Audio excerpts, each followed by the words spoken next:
গর্ভের শিশুর লিঙ্গ পরিচয় প্রকাশ সেটা নিয়ে রিট পিটিশন ফাইল করি এবং ৩/২/২০২০ তারিখে এটা হাইকোর্ট রুল ইস্যু করে। অনাগত শিশুর লিঙ্গ নির্ধারণ এবং তা প্রকাশ করাকে অসাংবিধানিক ও নারীর প্রতি চরম বৈষম্য উল্লেখ করে রায় দিয়েছেন হাইকোর্ট। ১১ মে বিচারপতি নাইমা হায়দার ও বিচারপতি কাজী জিনাত হকের সমন্বয়ে গঠিত হাইকোর্ট বেঞ্চের দেওয়া রায়ের পূর্ণাঙ্গ অনুলিপি প্রকাশিত হয়েছে। এর আগে ২০২৪ সালের ২৫ ফেব্রুয়ারি আদালত এই সংক্ষিপ্ত রায় ঘোষণা করেছিলেন। রায়ে আদালত পর্যবেক্ষণ দিয়েছেন যে অনাগত শিশুর লিঙ্গ নির্ধারণ ও তা প্রকাশ করা কেবল অনৈতিক চর্চাই নয়, এটি কন্যা শিশু হত্যার প্রবণতা বাড়িয়ে সামাজিক ভারসাম্য নষ্ট করে। এটি নারীর মর্যাদা, সততা ও জীবনের অধিকারের বিরুদ্ধে যায় এবং আন্তর্জাতিক মানবাধিকার বাধ্যবাধকতার ও চরম লঙ্ঘন করে। আদালত স্পষ্ট জানান, এ ধরনের কার্যক্রম সংবিধানের ১৮, ২৭, ২৮, ৩১ ও ৩২ অনুচ্ছেদের সঙ্গে সরাসরি সাংঘর্ষিক।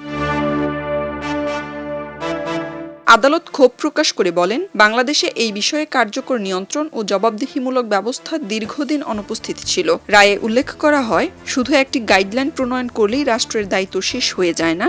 বাস্তব প্রয়োগ, ডিজিটাল নজরদারি ও কঠোর নিয়ন্ত্রণ ব্যবস্থা ছাড়া এই অনৈতিক কার্যক্রম বন্ধ করা সম্ভব নয়। ভারত সহ বিশ্বের বিভিন্ন দেশে এই ধরনের কার্যক্রম আইন দ্বারা কঠোরভাবে নিয়ন্ত্রিত হচ্ছে বলেও রায়ে উল্লেখ করা হয়।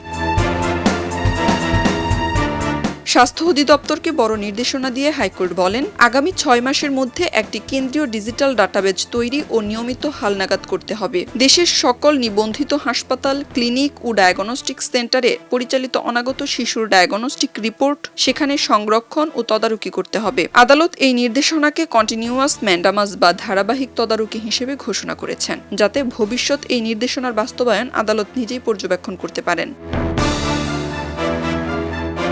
২০২০ সালের ২৬ জানুয়ারি গর্ভের শিশুর লিঙ্গ পরিচয় প্রকাশ বন্ধের দাবিতে জনস্বার্থে এই রিট আবেদনটি দায়ের করেন সুপ্রিম কোর্টের আইনজীবী ইশরাত হাসান। আদালতে রিটের পক্ষে শুনানি করেন অ্যাডভোকেট ইশরাত হাসান নিজেই। তাকে সহযোগিতা করেন তানজিলা রহমান।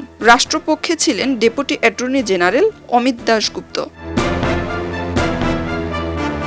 খবরের কাগজ, নিখাদ, নির্ভীক, নিরপেক্ষ।